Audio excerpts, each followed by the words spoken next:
और महाराष्ट्र से बड़ी खबर आपको बता दें, मराठा आरक्षण विधेयक विधानसभा से पास हो गया है। नौकरियों में 10% आरक्षण का विधेयक पास। मराठा आरक्षण विधेयक सर्वसम्मति से पारित हुआ। सीएम शिंदे ने कहा, हमारा वादा पूरा हुआ। तो महाराष्ट्र में आरक्षण को देखते हुए ये सबसे बड़ी खबर है, जहां आपको एक बार फिर से बता दें, मराठा आरक्षण विधेयक विधानसभा से पास हो गया है। नौकरियों में 10% आरक्षण का विधेयक पास हुआ है। मराठा आरक्षण विधेयक सर्वसम्मति से पारित हुआ है। शिक्षा में भी मराठा समाज को 10% आरक्षण को लेकर खबर आ रही है और इस फैसले के बाद किस तरीके से बाहर जश्न मनाया जा रहा है, रंग गुलाल, ढोल नगाड़े बजाए जा रहे हैं, उसी की तस्वीर भी आपको दिखा रहे हैं। लेकिन महाराष्ट्र में अब तक आरक्षण को लेकर ये इंफॉर्मेशन अब आपके सामने, जहां पर देख लीजिए एससी 13%, 13%, एसटी 7%, ओबीसी 19% और बंजारा 11%, जबकि एससी बीसी 2%। हालांकि कुल 52%। अब अगर इसमें ईडब्ल्यूएस का 10% भी जोड़ दिया जाए तो कुल ये 62% हो जाता है। मराठा आरक्षण 10% कैबिनेट से मोहर, और जिस तरीके से ये मोहर लगी है उसके बाद ये साफ हो गया है कि अब जश्न की तस्वीरें भी सामने आ रही हैं। और ये आंकड़े आपके सामने महाराष्ट्र में अब तक के आरक्षण को लेकर इसलिए रखे गए हैं क्योंकि लगातार जिस तरीके से विरोध जताया जा रहा था, उसके बाद अब ये बड़ा फैसला सामने आया है, जिसके बाद जश्न की तस्वीरें भी सामने आ रही हैं। लेकिन कुल ये जो आंकड़ा 72% हो जाता है, सुप्रीम कोर्ट में ये टिकेगा या नहीं, ये एक बड़ा सवाल है, क्योंकि कानूनी दांवपेच के बीच भी इसमें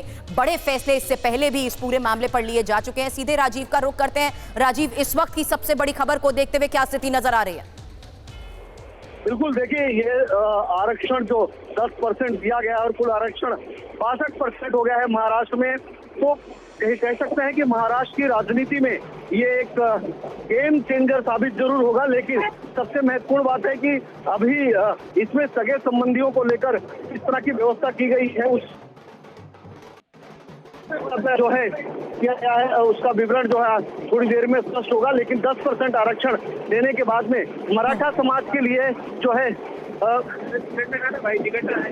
तो उसके लिए कहीं ना कहीं ये मराठाओं के हित में है, उनकी शिक्षा और नौकरी के लिए जो है अब उनके काम आएगा। और इसी वजह से यहाँ पर विधान भवन में जैसे ही ये बिल पारित हुआ, उसके बाद में मराठा समाज के लोग जो हैं वो यहाँ पर ढोल नगाड़े बजा रहे हैं, साथ साथ में यहाँ पर गुलाल उड़ाया जा रहा है। जो तस्वीरें दिखा रहे हैं उससे आप अंदाजा लगाइए कि ये कहीं ना कहीं आने वाले समय में एक गेम चेंजर साबित होगा महाराष्ट्र की राजनीति में, क्योंकि पिछले 5 महीने से लगातार मनोज जरांगे जो कि मराठा नेता हैं, वो लगातार ये मांग कर रहे थे।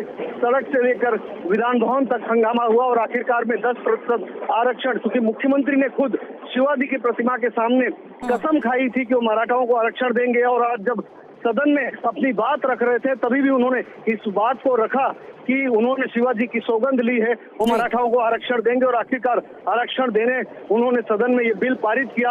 अब विधान परिषद में जा रहा है दूसरे सदन में, और उसके बाद में राज्यसभा के पास जाएगा मंजूरी के लिए। जब एक कानून बन जाएगा तब मराठाओं को आगे की इस पूरी प्रक्रिया के बारे में भी राजीव आपसे जानकारी लेंगे। फिलहाल पूरी डिटेल के लिए शुक्रिया आपका।